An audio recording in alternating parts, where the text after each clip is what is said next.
ကဲဆရာတို့ဒီနေ့ဆက်ပြီးတော့ program လေးကိုရေးအောင်ဒီမှာကသူက assignment သဘောမျိုးပေးထားတာဖြစ်ပါတယ်ဆရာတို့ဒီ assignment လေးကိုဆရာတို့ဝင်ပြီးတော့ရေးကြည့်အောင်အဲ့ဒီမှာဆိုလို့ရှိရင်သူက set a variable အဲ့တော့ player life ဆိုတဲ့ variable ကိုသူဖန်တီးခိုင်းပါတယ်ဒီမှာသူက3ကို assign လုပ်ခိုင်းပါတယ်ဒါကြောင့်ဒီမှာသူ့တွေကို3ထည့်ပေးလိုက်ပါတယ်အဲ့တော့ကျန်တဲ့အကြောင်းတွေကတော့ကောက်ကိုရေးရမှာဖြစ်ပါတယ်2ကနေ6အထိရေးခိုင်းပါတယ်အဲ့တော့သူတို့ဒီ comment တွေရဲ့အောက်တစ်ကြောင်းဆင်းပြီးတော့အဖြေလေးတွေကိုရေးပေးပါမယ်အဲ့တော့ chocolate variable ဖန်တီးပါမယ်တော့ assign က2ကို assign လုပ်ခိုင်းပါတယ်အဲ့တော့ variable တွေတိဆောက်ပုံကို train လုပ်နေရဖြစ်ပါတယ်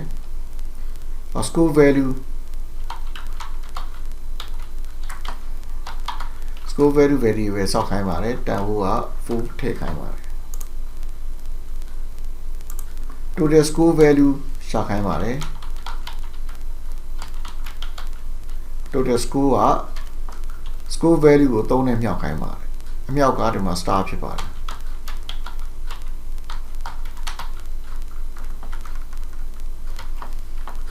နောက် total score လို့ချင်း score value ကို3နဲ့မြောက်တာဖြစ်ပါတယ်ဒီမှာတစ်ခုစာလုံးမှားနေပါပြီဒီမှာ u ကျန်ခဲ့ပါတယ်အဲ့တော့ဒီနှစ်ခုကဖန်တီးထားတဲ့ variable ကိုပဲအတိအကျပြန်သုံးမှာဖြစ်ပါတယ်စာလုံးမှားတဲ့အတိုင်းပဲသုံးမှာဖြစ်ပါတယ်ပြင်ချင်းအကုန်လိုက်ပြင်ရမှာဖြစ်ပါတယ်အဲ့တော့9မှာတော့ robot name ပေးရမှာဖြစ်ပါတယ်အဲ့တော့သူ့နာမည်ကိုopen inverted comma close inverted comma နဲ့ရေးပေးရမှာနံပါတ်6မှာတော့အဲ့ဒီ variable တွေအကုန်လုံးကို print ထုတ်တဲ့ statement ရေးခိုင်းပါတယ်အဲ့တော့တစ်ခုချင်းစီ print ထုတ်မလားဒါမှမဟုတ်လို့ရှိရင်တစ်ချောင်းလေးနဲ့ပေါင်းရေးမလားအဲ့တော့တစ်ခုချင်းစီ print ထုတ်တာကတော့ပိုကောင်းပါတယ်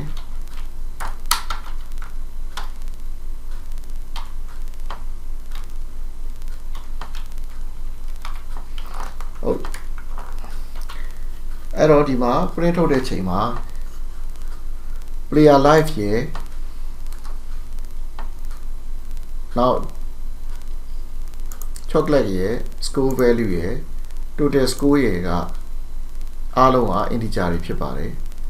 ဒါကြောင့်မလို့သူတို့ကို string ပြောင်းပေးဖို့လိုအပ်မှာဖြစ်ပါတယ် body ကတော့ string ဖြစ်နေတဲ့အတွက်ကြောင့်သူတို့တော့ပြောင်းစရာမလိုပါဘူး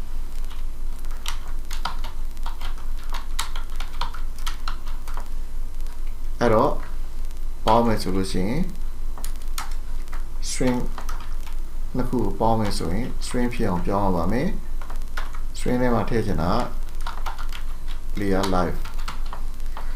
ဒီပုံစံမျိုးနဲ့ integer တွေကိုထုတ်ပေးရမှာဖြစ်ပါတယ်အဲ့တော့ပထမတစ်ခုက player life နောက်တစ်ခုက chocolate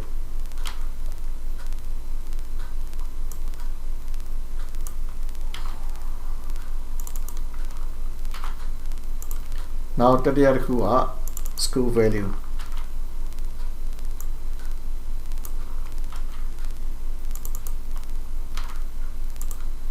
နောက်တစ်ခုက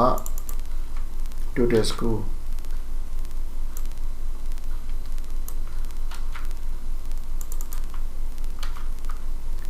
နောက်ဆုံးတစ်ခုကတော့ဒီ robot နာမည်ပဲဖြစ်ပါတယ် robot နာမည်ကတော့ string ဖြစ်ပြီးသားဖြစ်တဲ့အတွက်ကြောင့်သူ့ကို string ပြောင်းဖို့မလိုတော့ပါဘူး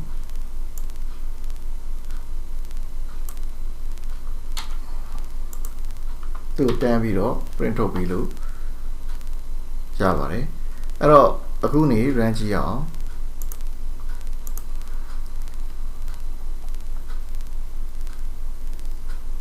ခုန variable တွေအကုန်လုံးကို print ထုတ်ပေးနိုင်တာတွေ့ရမှာဖြစ်ပါတယ်အဲ့တော့တုံးစံတိုင်းတည်တတ်အောင်အောက်ဆုံးမှာ print လို့လေးတစ်ခုထည့်ပြီးလို့ရပါတယ်ကဲအားလုံးကိုကျေးဇူးတင်ပါတယ်